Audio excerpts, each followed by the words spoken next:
Alright guys, what's going on? We've got a game here today against Golazo from a while ago. I think it's really quite a while ago. But, cool stuff happens, same team, and we'll see what happens. So, I'm going to lead off with my Aggron lead, as per usual, and he's going to lead off with his Rotom Wash, which Rotom Wash can do multiple things to me.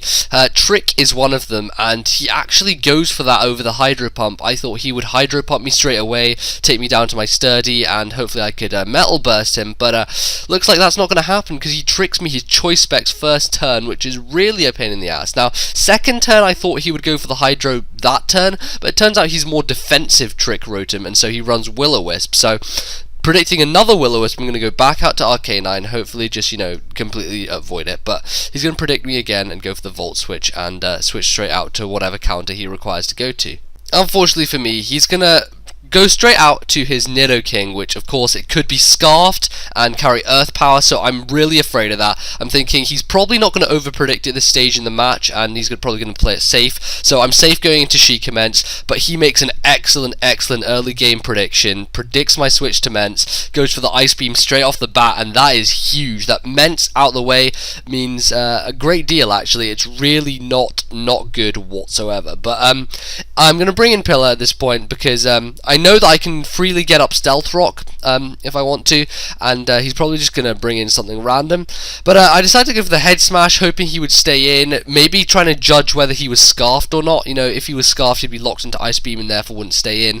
But I don't know, he could still be Life Orb because he may not want me to Metal Burst on his Earth Power, so I guess whatever. I Head Smash the Torre thing, and I take Recoil, and he doesn't do really anything to him. So obviously the best thing to go to against Natore is a Fire type, and bring in Arcanine, dodge the Power Whip, thankfully, because that probably would have done a decent amount, considering Power Whip's base power and its stab and everything coming from Natore. So gonna go for the close combat. I wasn't wanting to go for the Flare Blitz because I knew he still had this Rotom here, and close combat is looking to be a 2-hit KO, but I'm not quite sure. I think it may be, but I don't know if I'm going to outspeed him or not, or any of that junk. So what I'm going to do is I'm going to go to Pillar, hopefully take the Hydro Pump and just die as death fodder, really. I really did not get to use Aggron as well as I wanted to this match. He played around it very well, and he basically knew how to shut it down completely. So props to him for that. That was an excellent play.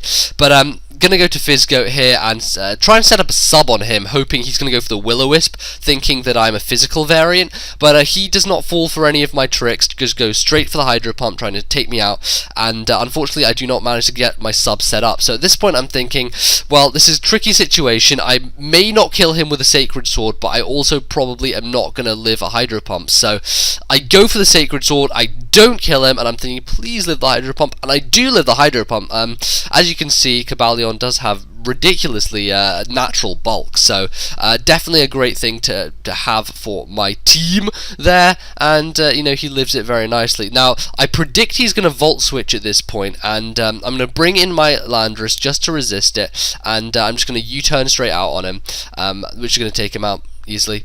That's pretty simple. So good job that I predicted that Volt Switch. If he'd gone for the Hydro Pump again and missed, then I would have been in a good position, but he would have been in a whole world of hurt, and he was in a whole world of hurt anyway, so there you go. I'm gonna go to Fizzgo, and he actually brings in Nidoking, which I'm still afraid of being Scarfed, so I do not want to stay in.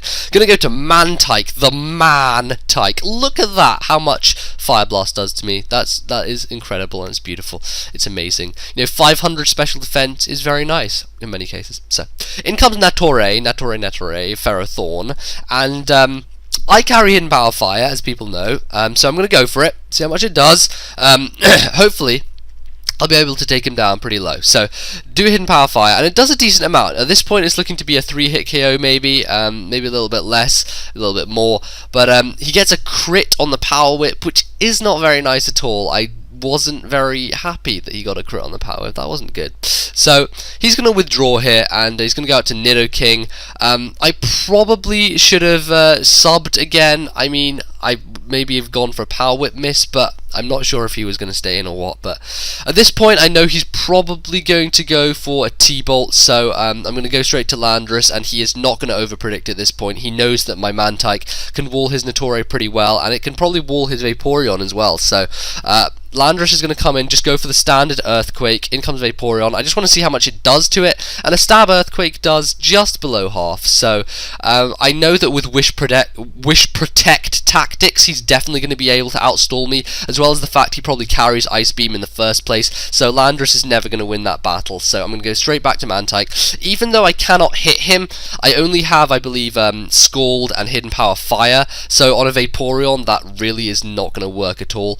I'm going to get up a free substitute at least, and I know that he probably can't break it, seeing as he'll only have like Ice Beam and Surf or whatever, but I know he's going to Protect, Wish, whatever on these turns. I'm going to set up an Aqua Ring with the sub, and I'm just kind of hoping and praying that he's going to switch out at some point to like something that wants to receive his wish, which he does do. He baton passes out, and he goes out to, I believe it's his Ferrothorn. So his Ferrothorn is going to receive the wish. I'm going for the Scald at this point, predicting him to switch out and hopefully get the burn, but I don't get the burn on the Ferrothorn, which is kind of frustrating.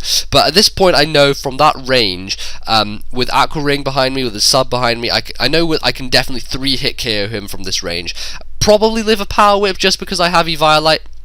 So this is what I'm going to go for. I'm going to go for the Hidden Power Fire. Thankfully for me, he actually just goes for the Stealth Rock on the first turn. So these next 2 hits hopefully will be able to take him out. So Aqua Ring's going to give me back health. Lefties are giving him back health. And you know, it's really not much else to say at this point apart from Mantike is killing a Ferrothorn.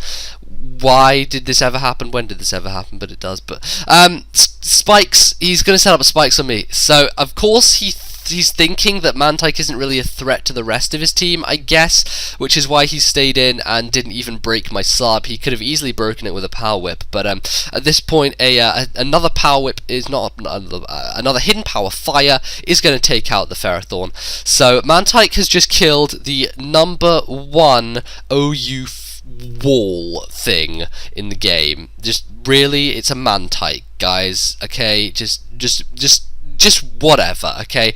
You can say what you want, but Mantike is a boss, and it's awesome. So, Nidoking comes in, obviously going to break my sub, and Scald does a lot to that thing. It does a really nice chunk. I was hoping for the burn again, didn't get it, so that was kind of annoying. Now, he's going to go back to Vaporeon, probably predicting me to Scald him again, but I am not going to stay in for the Thunderbolt, and I'm going to go out to Landorus. Of course, Vaporeon is a nice multi-purpose switch, because even if I did go out to Landorus, Vaporeon walls me anyway, so it works on many levels for him, and it was generally a good idea to bring it in at that point. So I'm going to go into Cobalion. He's going to baton pass at this point, but predicting me to switch back out, which was an excellent play on his part. I mean, he got to see my switch and then got to baton pass to any specific counter he wished, which was in fact the Nidoking. And at this point, seeing he outspeeds my Cobalion, I know for sure now that he is Scarfed, so I have no more doubt in my mind. He's not a Life Orb Sheer Force variant, he is Scarfed, and I know that at this point McBoss can come in, handle him with an Extreme Speed, hopefully just get rid of him, and it's gonna be that the Nidoking will be out of my way, hopefully, which it does. It goes away. Unfortunately, I'm going to take Life Orb Recoil, and at this point I won't be able to finish off his team, because, you know, Life Orb Recoil is going to be a pain. But he has a Zoroark now, which I guess was disguised as something else which already died, so he couldn't keep his disguise when he came in, which is a shame. He probably should have brought it in earlier. But the Extreme Speed is not going to quite kill him, but at this point I know that the only thing to take out his Vaporeon is Arcanine, and unfortunately for me, I don't go for the second Extreme Speed. I would have died to Life Orb anyway, but Mantike could not do anything to the Vaporeon, as you will see. You know, I have Scald and Hidden Power Fire, and I think I only have Landorus left after that, and Landorus won't be able to take on the Vaporeon either. But he brings in a Terrakion. Hidden Power Fire is just what I decided to go for. I probably should have just gone for the Scald, to be honest. I probably would have got the burn, you know, maybe would have, and hopefully taken him out. But at this point, Rock Slide is going to do a number on Mantike. He's going to go down, unfortunately. But Mantike did work this match. It did very nicely. Walled a few of his guys and was doing well. But I am Scarfed with Landorus, and Earthquake is what I'm going to choose to lock myself into. At this point, he still has the Vaporeon left, so of course, unless I land some kind of critical hit on that thing, I am not going to be able to take it out. So here we go for the Earthquake, come on, crit. Even with a crit though, you know, it's not going to take him out because a normal hit is below half anyway, and judging by Scald and how much damage it's going to do, it's probably just going to take me out. It might even burn me, but it just takes me out clean, and that's the game. He manages to finish off with Vaporeon still in the wings. So really good game there. Definitely he had a lot of good predictions going on, so you know, I have to give him props for that. The Salamence switching with Ice Beam and other good stuff. But yeah, he took care of Aggron early, which probably helped him a hell of a lot. And overall, it was a pretty decent match. Mantike did some work, and other guys did well too. So I hope you guys enjoyed. I will see you guys on Thursday, I believe. And yeah, that shall be it for today. See you guys later.